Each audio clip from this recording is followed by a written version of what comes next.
The European Parliament debates the results of the latest EU summit with growing impatience on some critical issues.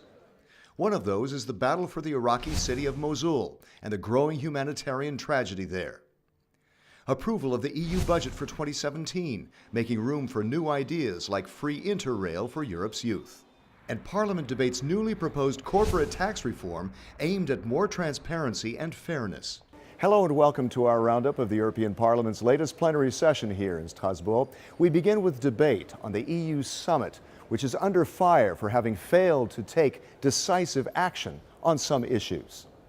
The latest EU summit did have a lot on its plate, migration and relations with Russia, among other issues. EU President Donald Tusk told the plenary of the intent to pressure Russia over its bombing of civilian areas in support of the Assad regime. We condemn the attacks by the Syrian regime and its allies, notably Russia, on civilians in Aleppo. If these atrocities continue, all available options will be considered. The Syrian people need an immediate and permanent ceasefire and the reopening of humanitarian aid corridors. EPP Group Chairman Manfred Weber called for tougher sanctions against the actions of Russian President Vladimir Putin in the open and behind the scenes. We see that Putin is sitting on the table in Brussels and he's blocking further initiatives. Even the possibilities to put the new sanctions on the table was not possible to agree among the members of the European Council. The signing of the EU-Canadian trade accord, CETA, also remained in limbo after the summit, after the Belgian region of Wallonia continued to oppose it. Both Weber and European Commission President Jean-Claude Juncker agreed that what was important was not the signing date, but securing a fair agreement. Wir als Europäer auf nicht nur freien Handel pochen, sondern auch auf fairen Handel pochen. Wir sind für freien Handel. Aber diesen freien Handel kann man nicht um jeden Preis herbeizwingen wollen. Wir müssen als Europäische Union uns darüber verständigen, dass wir unsere Handelsschutzinstrumentarien sich nach oben bewegen werden. We have to rescue this positive agreement, having the unemployment of young generation in mind, because young people looking for jobs, and with new trade agreements we can create growth and jobs. Brexit also frustrated MEPs. The UK plans to trigger Article 50 early next year, beginning the formal process of leaving the European Union. And yet, it continues to block EU initiatives while it remains a full member.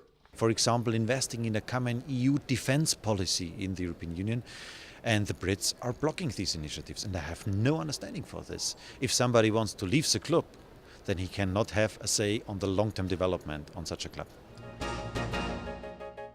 Next, debate on another Middle East hotspot, Iraq. Government forces there are fighting to retake control of the northern city of Mosul from ISIS extremists. The United Nations says the fighting could leave hundreds of thousands of people homeless.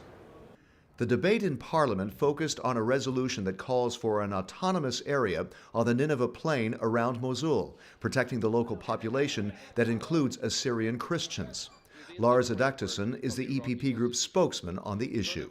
The resolution emphasizes the need for security arrangements and military support to regional defense forces.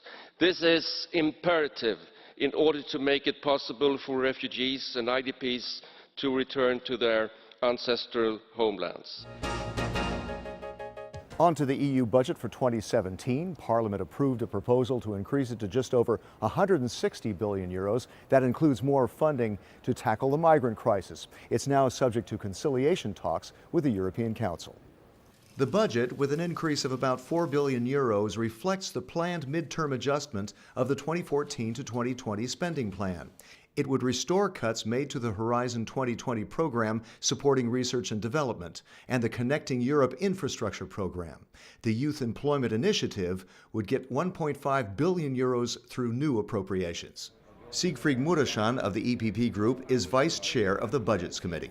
We want to have more money for small and medium-sized enterprises, because that's where the jobs are being created. For Erasmus, for students, for young entrepreneurs, for research, for innovation, for infrastructure, because it's innovation and infrastructure which makes our economy more competitive. And I'm very happy that we could restore the cuts. Also in the approved plan, free InterRail tickets for Europeans marking their 18th birthday, recently proposed by the EPP Group's chairman. The young generations of Europeans should see how beautiful Europe is, should know how other people in the European Union think about politics, about social things and so on, to have an idea about what is Europe. Finally, the juggernaut of corporate tax reform. The European Commission presented its new plan to the plenary aimed at closing some gaping loopholes. The key concept of the reform is what's called the Common Consolidated Corporate Tax Base. The aim is not to harmonize corporate tax rates. Those rates are left to the member states to decide. But the tax base principle is that taxes must be paid where value is created. The EPP Group's Werner Langen chairs the Committee on Money Laundering, Tax Avoidance, and Tax Evasion. He says the proposal focuses on larger international companies like Apple, Amazon, and Starbucks, and spares smaller businesses. Wenn ein Unternehmen aus Irland in Deutschland, Frankreich und Italien und Großbritannien 80% seiner Umsätze macht, muss sie das deklarieren, damit auch dort besteuert werden kann, wo die Gewinne entstanden sind. That's it for now from this Strasbourg session. See you next time in Brussels. And find out more about the activities of the largest political force in Parliament by checking eppgroup.eu. Thanks for watching.